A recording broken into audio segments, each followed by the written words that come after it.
Hello and welcome to my video. Today I'm reviewing Texas Lilli 535. So this garden tiller has two gears, one forward and one backward.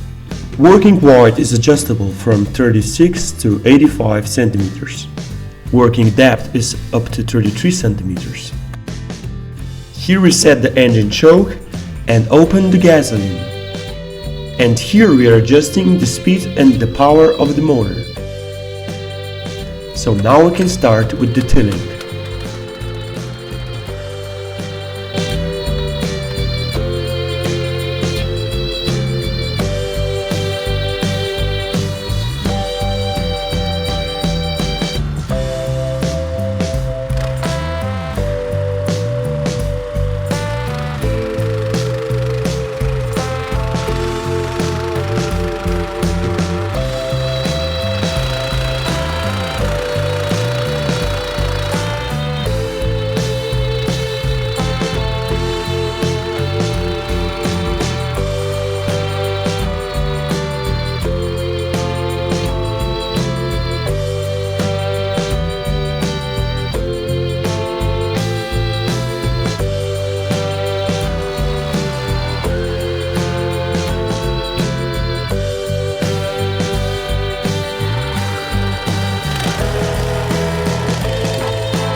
So my opinion about this tiller is that it's very ergonomic and suitable for most gardens.